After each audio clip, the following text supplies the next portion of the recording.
Anybody else here on discipline? Yeah, I'd like to also chime in on that. In fact, sports, in my mind, is perhaps would give you the best bang for your buck. I mean, not only does it teach discipline, but it's a life skill kind of teaching mechanism. I mean, it teaches you to get along. You know, it teaches you, shows you who the leaders are. It teaches you about communication. It teaches you about just working in a group, you know, to achieve group goals, goal setting. So in a number of ways, sports can help us to grow and also to help the individual as well as the country grow. And building these sporting sites that Coach Portia spoke about is, I think, a really good bang for your buck. I mean, it's an investment that will pay off for years and years and years to come. And we truly have lost that, and we need to get back to it. One playing field can house, I mean, literally thousands of individuals. You know, imagine a league with, I don't know, tennis tournaments going on, or softball, or basketball, or baseball, you know, and to get these kids off the street and to teach them about communication, about cooperation, about just a number of life skills would definitely help them and help the society as well. So are you all pleased, or what do you say about the facilities that we do have in the Bahamas? And when we talk about the Bahamas, we're not just talking about New Providence now. Let's talk about the Bahamas in terms of how we are able to provide facilities or improve on the facilities. Let's talk about facilities, because I believe that an improvement in facilities would go a long way in developing the type of athletes that we want. Eh? I see, Mr. Knowles. You. Yeah, I think I think I'm similar to Avard, showing my age also, that we have a beautiful 50-meter Olympic-sized pool at the sports complex here in Nassau that has been around for a long time now, but was not there in my developmental years, and that was a big deal, right? The size and the distance of the Olympic pool that you compete in at the Olympics, there was not one in the entire Bahamas, and to have that now is just a huge positive step for our youth to have that experience, to have nationals there every year. We've hosted Carifta a number of times. In fact, the Bahamas, I believe, we're 3 consecutive years maybe that we've won Carifta in swimming championships, and so that alone is one of the biggest steps. Now, I can't sit here and say that we need 50-meter pools on every other island in the Bahamas. I don't think that's economically the wisest thing to do, but I think having pools of some sort grow in the schools in the outer islands is a great step in order to, even just on that first level of learning to swim and exposing our kids to the water safety and ability to be able to swim, which put a quick plug in for my parents doing Let's Swim Bahamas, and that's really their dream and their goal right now that they're doing is trying to reach elementary schools throughout the Bahamas on all the islands and help kids learn how to swim. And I think that's going to be the next step of seeing a lot of young Bahamians being exposed to swimming. And I think we're going to see a lot of talent being exposed in the next generation of Bahamians due to their program. And so my input is just one of great gratitude. I think the Bahamas has done a great job with starting with that 50-meter pool, which was a huge need a number of years ago.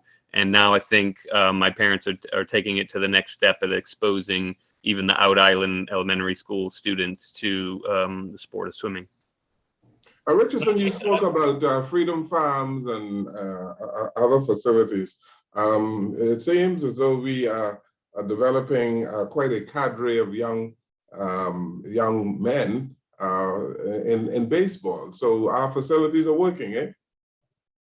I you know what, I think it's just, I think it's our people. I think our greatest resources are people in the Bahamas. And I would say from a baseball standpoint, I actually think it's amazing that we have been able to have about 30 professional athletes at this point in time without a regulation size field in our country.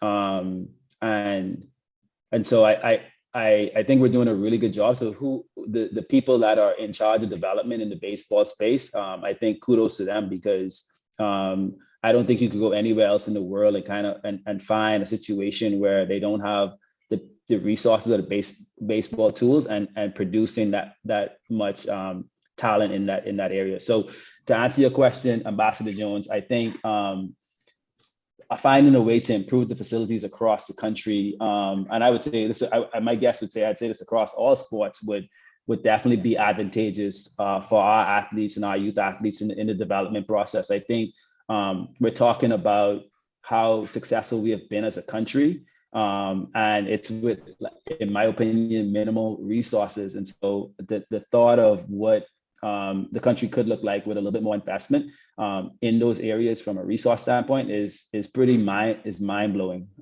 to be honest. And so there needs to be more resources placed in the development of facilities, you would say, gentlemen. Absolutely. Yes. Can I add something to that? I just first want to point out that our current world and Olympic champion is not from Nassau, which is where most of these state-of-the-art facilities are. So, that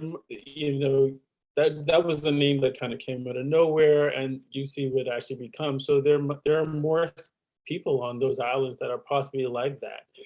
So, coaching is a labor of life. This almost becomes like a parental type thing, of mentorship type thing, and it doesn't happen in a 2 to 3 hour period. It just takes a lot of time. But when you don't have access to major facilities like that, sometimes it's difficult to kind of really create that environment for people like a Stephen Gardner or other people that live on the continent to have the potential to really develop them, simply because you don't have the resources available. I know a lot of persons who do camps on various family islands stuff, but it just takes more. It takes time. It takes years. I've had persons who worked with me for years before I even got to the point where I could win a Carifta championship. But then it's not always financially feasible for persons to get into the main island to have access to those facilities. So trying to create some type of avenue for students to have access to that would really be helpful in terms of creating more Stephen Gardners or other students that are extremely talented that just need access in order to get to the next level. Now, you all live and work in the United States of America. And my question to you now, all of you, is what can you do as coaches and administrators in your personal capacities to improve the output of athletes in the Bahamas? Professional athletes in the Bahamas. And I know that you all are making contributions, but what else you would want to do, gentlemen? Anyone? I can, you go ahead. Elliot? Go ahead. Ms. Elliot? Oh, I'm sorry. Yes. Yeah, Ambassador Jones, I've been here now for 30 years, and I don't know if I could put a dollar figure on the amount of money in terms of value of scholarships that I personally have been able to offer Bahamians. I would amount that or probably calculate that to be in the tens of millions of dollars, and that is something that I will continue to do. So individually or personally for me, I guess the best I can do is to communicate with the local coaches back home to identify those talented young Bahamian athletes. And if I can't offer them a scholarship, I've done if I can toot my own horn, I've done an excellent job of trying to find or trying to place them in other institutions that could use their talent. So one of the things that I constantly do is remain in consistent and constant communication with the local coaches back home to help to identify talented kids and to offer them an opportunity to earn a scholarship. That is something that I have been awarded, that was given to me, and I will continue to pay that forward. And so for me, my job as sort of a track and field ambassador would be, and has been, and I'll continue to do this, that is to communicate with the local coaches back home, identify the talented kids, and bring them abroad. And just like, for example, Frank Rutherford, if I may throw a name out to all of you that know Frank Rutherford, he's doing a fantastic job of doing the same thing. Going to the family islands, identifying the talented kids, and bringing them over to the U.S. to offer them an opportunity to advance themselves. And so, I want to thank the local coaches back home for doing, the groundwork. It's a little bit easier for me. They do the groundwork. They teach these kids. They help to identify them. They give them to me and some of the other Bahamian coaches, and we try to find a place for them to place them. So I'm proud of that. I'm honored to do it, and I'll continue to do it.